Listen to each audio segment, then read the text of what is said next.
부모님의 은혜를 생각하며 감사하는 어버이 주일입니다. 부모님의 은혜 속에 살면서도 부모님의 은혜를 당연히 여기고 고마움을 잊고 살아가기 쉬운 우리들입니다. 부모님만큼 자식을 사랑하며 돌보는 사람은 없습니다. 부모의 사랑이 얼마나 큰가에 대한 이야기를 우리는 심심찮게 들을 수가 있습니다.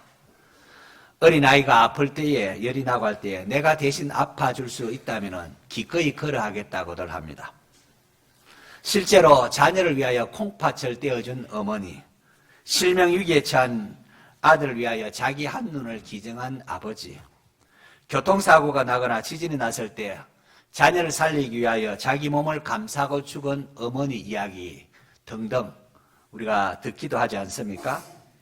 이렇듯 자식을 위하여 모든 것을 희생하고 수고하는 부모님을 공경하라는 것은 너무나 당연하고 당연할 것입니다. 이것은 인류 보편적인 윤리관입니다. 그런데 어버이 주일을 맞을 때마다 불편해하는 사람이 있습니다. 부모로 인하여 상처를 입고 살아가는 자식의 경우가 그렇습니다.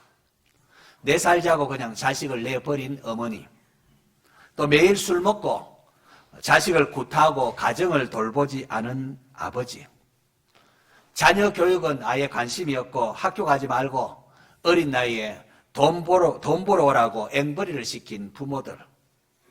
가난한 시절에는 이렇게 하는데 다양한 이유가 있었을 것입니다. 자녀 사랑은 인간의 본성이거늘 여러 가지 피치 못할 이유가 있지 않겠습니까?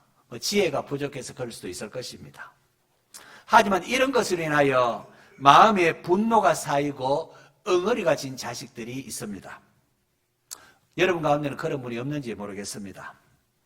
제가 아는 목사님들 가운데도 그렇습니다.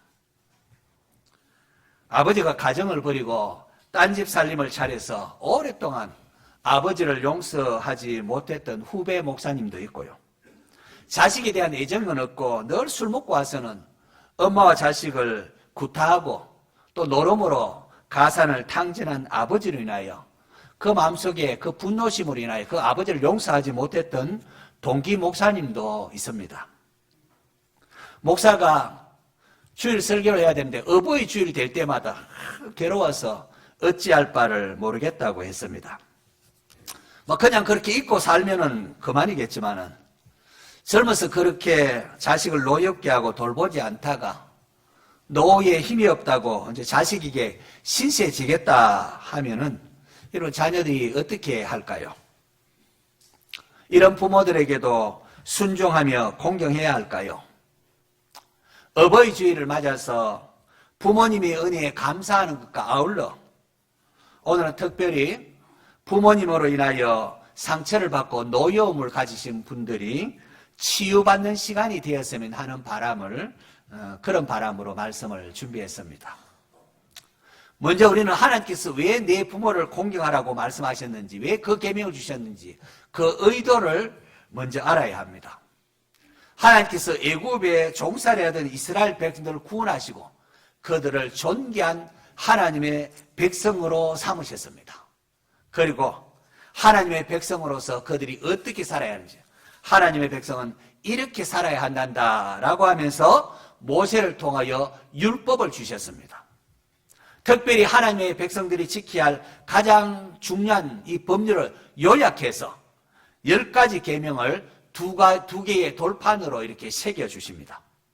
한쪽 돌판에는 사람이 하나님을 어떻게 하나님이라고 지켜야 될 계명이 기록되어 있습니다. 1계명에서 4계명까지. 또 다른 둘째 판에는 인간과 사이에 지켜야 될 계명으로 5번째부터 10번째 계명까지가 있습니다. 이 두 번째 돌판, 다시 말해서 인간 사이에 지켜야 할 계명 가운데의 첫 번째가 제5계명입니다. 제5계명, 내 부모를 공경하라. 그리하면 내 하나님 여호와께서 내게 준 땅에서 내 생명이 길리라입니다. 사도 바울은 오늘 본문에서 에베소교회 편지하면서 이 5계명을 인용하면서 자녀들아 주 안에서 너희 부모에게 순종하라, 이것이 옳으니라, 그렇게 하기는 5계명을 갖고 옵니다. 내 아버지와 어머니를 공경하라. 이것은 약속이 있는 첫 계명이니 이로써 내가 잘 되고 땅에서 장수하리라 하고 했습니다. 부모를 공경하는 것, 이 너무나 당연하기도 한데 하나님께서 하나님의 복이 약속된 첫 계명이라 그렇게 바울이 말합니다. 왜 하나님께서 인간관계를 다루는 이 첫 계명에 내가 복 주마 약속까지 했었을까요? 내가 이거 지키면 내가 복 주마 약속까지 했습니다. 우리는 이것을 통하여 하나님이 이 계명을 얼마나 부모 공경하는 것이 얼마나 중요하게 여기는가를 알 수가 있습니다.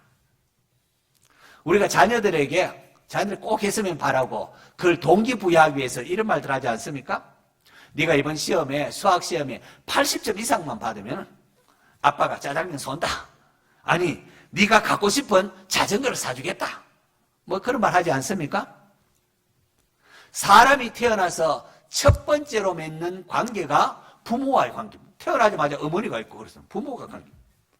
그 부모님에 대하여 어떻게 하는가는 다른 모든 앞으로 만나게 될 모든 사람들과의 관계에서 기초가 됩니다. 다시 말해서 부모 공경은 인간관계의 첫 단추로서 가장 중요하다는 겁니다. 우리 옷 입을 때도 첫 단추 잘못 깨면은 옷이 엉망이 되지 않습니까? 우리가 알 것은 보이지 않는 하나님을 섬긴다는 것은 권위자에게 순종하는 것으로 나타난다는 겁니다.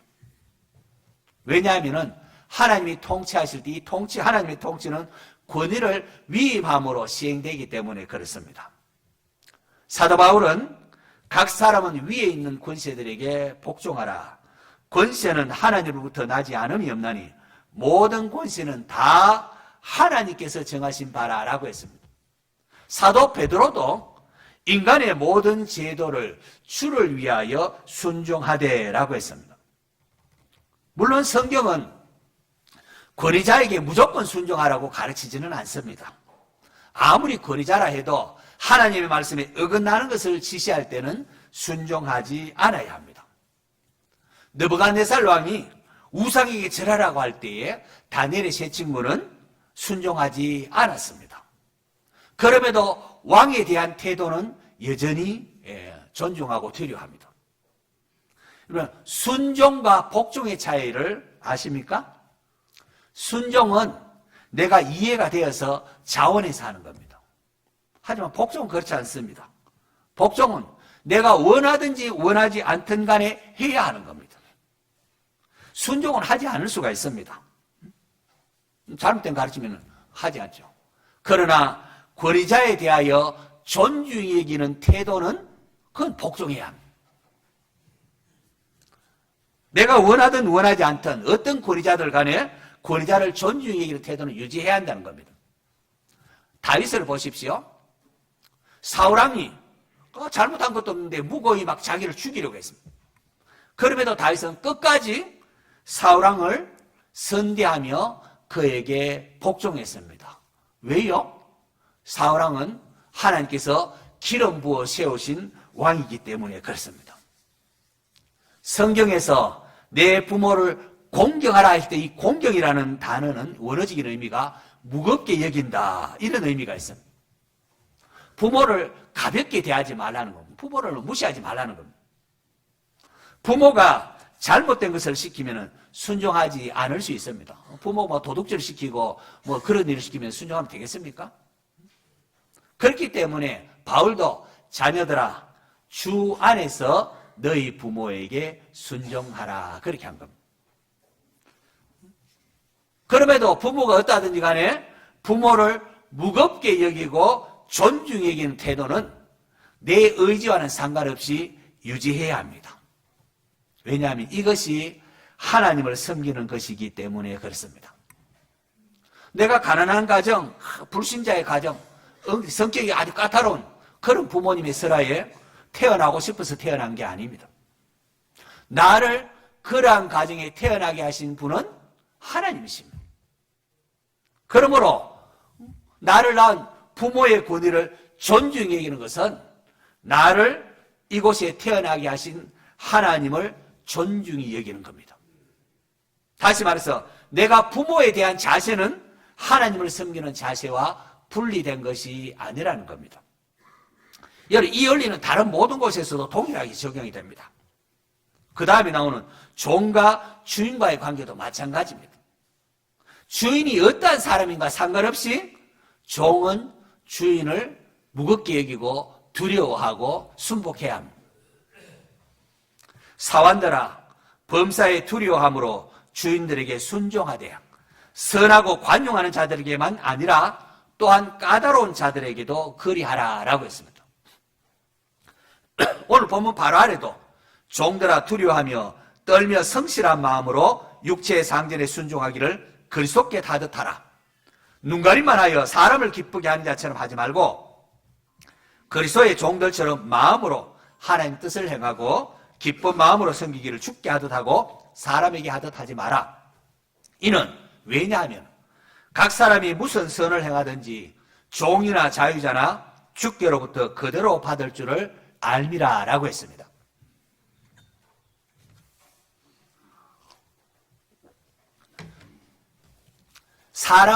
하나님은 사람을 외모로 취하지 않습니다. 하나님은 사람을 너는 자유인이니까 종이니까 차별하지 않습니다. 남자나 여자라고 차별하지 않습니다. 어느 나라 사람이라고 차별하지 않습니다. 가난하다고 부하다고 차별하지 않습니다. 하나님께서 세우신 권위자에 대하여 이 사람이 어떻게 행하느냐의 모습을 보시고 거기에 따라서 상벌을 주십니다. 나쁜 부모 만났다고 다 잘되는 자식이 다 잘못되지는 않습니다. 얼마든지 그곳에서도 훌륭한 자식이 될 수가 있습니다.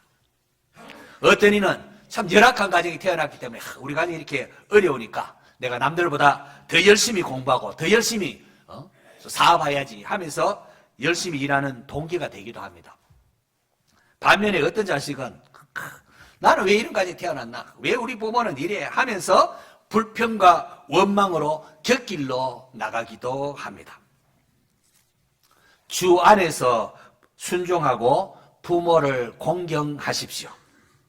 그러면은 하나님께서 복을 주십니다. 부모는 자녀를 노엽게 하지 말고 주의 교훈과 훈계로 양육해야 합니다. 내 자녀이기 이전에 하나님의 자녀이기 때문에 그렇습니다. 부모의 책임을 잘 감당해야 됩니다. 그것이 부모로서 하나님을 섬기는 것이기 때문에 그렇습니다. 상전들도 종들에게 위협하지 말아야 합니다. 종들도 하나님 형상대로 지원받은 존귀한 자인 줄 알고 선대하고 위협하지 말아야 합니다. 하나님은 종이나 자유자나 외모로 취하지 않기 때문에 그렇습니다. 혹시 우리 가운데에 부모님으로부터 상처를 받고 엉어리진 분이 있다면 하나님께 여러분의 마음을 표현하고 하나님의 위로를 받으시기를 바랍니다. 하나님은 여러분의 마음을 다 알고 계십니다. 무릇 하나님께로부터 난 자마다 세상을 이기느니라. 예수님께서 하나님의 아들이심을 믿는 자가 아니면 세상을 이기는 자가 누구냐라고 했습니다.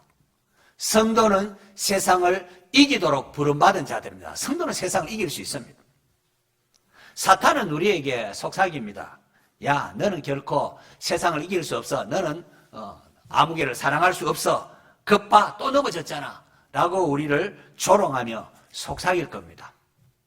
우리 자신을 봐도 좀 그럴 겁니다. 정말 안 되는 것처럼 그렇게 보일 것입니다. 그러나 여기에 속지 마시기 바랍니다. 우리 성도들의 심령에는 예수님으로 말미암은 새 생명이 있습니다. 믿습니까? 예수 믿는 성도들에게는 새 생명이 있습니다. 세상을 이길 수가 있고 사랑할 힘이 있습니다. 주어집니다. 얼마 전에 제 아내가 교인들 좀 그만 괴롭히라 이게 무슨 소리인가 이렇게 물었더니만은 제가 사랑하라는 설교를 자주 한대요. 사랑하는 설교를 자주 한대요.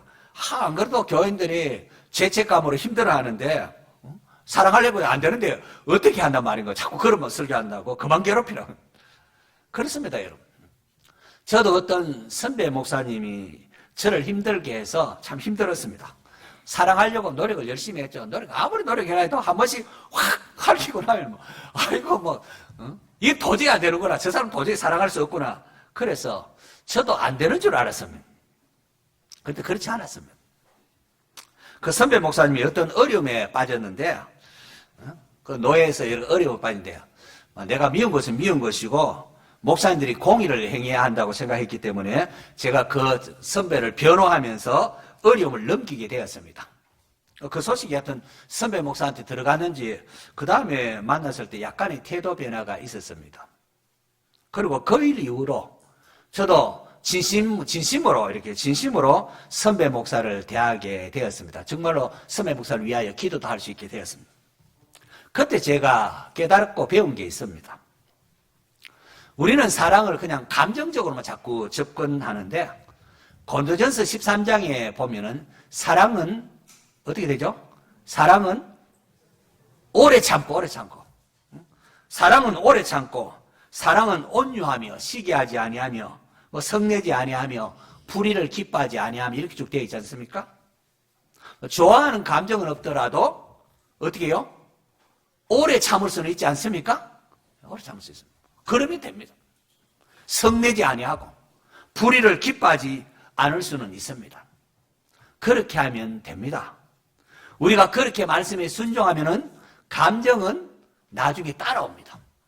처음에는 안 돼도 사랑하는 마음 없지만 우리가 그렇게 하면은 감정은 나중에 따라옵니다. 그러다가 우리가 자주 또 넘어질 수 있죠. 넘어지면은 하나님께 용서를 구하면 됩니다.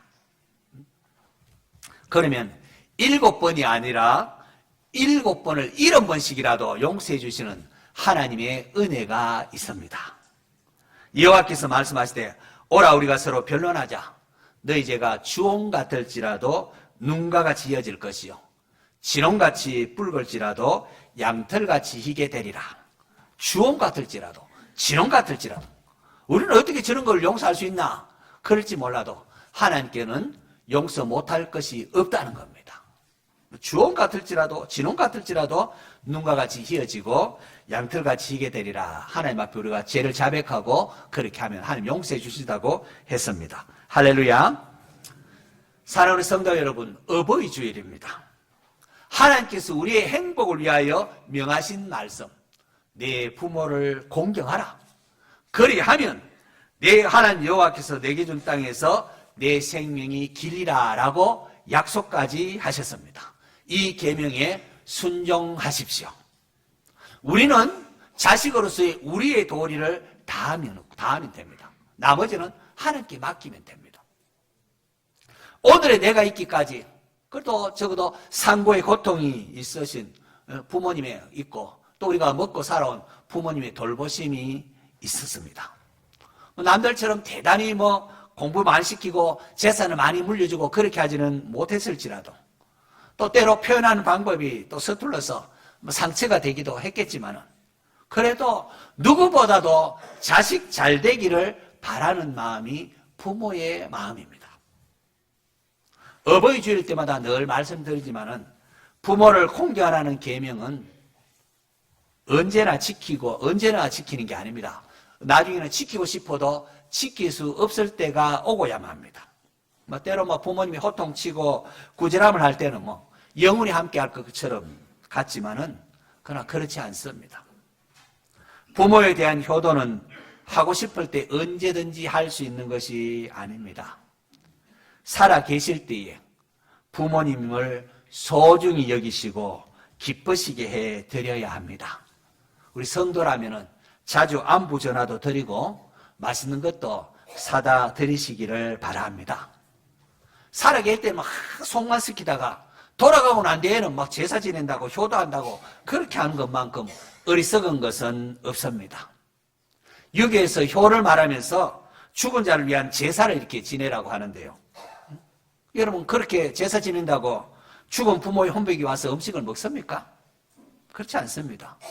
성경은 죽은 자를 위하여 음식을 차려놓고 절하는 것은 귀신에게 제사하는 것이라고 금지하고 있습니다. 귀신에게 놀아나지 말고 부모님 살아 계실 때에 잘 섬기라고 합니다. 그것이 참된 효도라고 말입니다. 예전에 그런 사람도 많죠. 뭐 살아생전에 불효하던 자식이 부모가 죽은 후에는 막 제사 지낸다고 뭐 호들갑 떨고 하는데요. 그건 완전히 귀신에게 놀아나는 것입니다. 부모가 죽은 후에까지 그 불효하는 것에 해당되고 맙니다. 하나님은 우리가 귀신에게 속아서 그들에게 절하는 자가 되는 것을 원치 않으십니다. 성도 여러분, 부모를 공경하며 주 안에서 순종하는 성도 되시기를 바랍니다. 부모님에 대한 공경은 부모를 통하여 나를 이 땅에 오게 하신 하나님의 권위를 인정하는 것입니다. 부모님을 공경하는 것 당연히 우리 해야 하는 일이지만은 그럼에도 하나님께서는 그리하면 내 하나님 여호와께서 내게 준 땅에서 내 생명이 길리라. 내가 땅에서 잘 되고 장수하리라 라고 축복까지 약속하셨습니다. 혹 환경적으로 좋지 못한 부모님의 슬하에서 자랐다 하더라도 부모를 원망하기보다 주어진 환경에서 하나님을 바라보며 행할 때에 하나님께서 여러분에게 복을 내리실 것입니다. 부모님이 이제 먼저 세상을 떠난 분들, 그런 분들, 오늘 말씀의 원리를 연세 많으신 분들, 주위의 다른 분들과의 관계에서 적용할 수가 있습니다. 특히 교회 내의 어르신들은 우리가 예수님 안에서 영적인 한 가족들 아닙니까? 예수님 안에서 한 가족들입니다. 그분들을 나의 부모로 알고 공경하시기를 바랍니다. 레위기에 보면은 너는 샌머리 앞에 일어서고 노인의 얼굴을 공경하며 내 하나님을 경외하라. 나는 여호와이니라 라고 말씀을 하셨습니다. 믿는 성도들이 앞서 이러한 모습을 보일 때에 하나님께서 여러분에게 복 주실 것이고 우리의 가정과 사회를 한층 더 밝게 해 주실 것입니다. 이 땅에서 잘 되고 장수하는 복을 우리에게 주실 것입니다. 이러한 은혜가 우리 모두에게 있기를 축원합니다.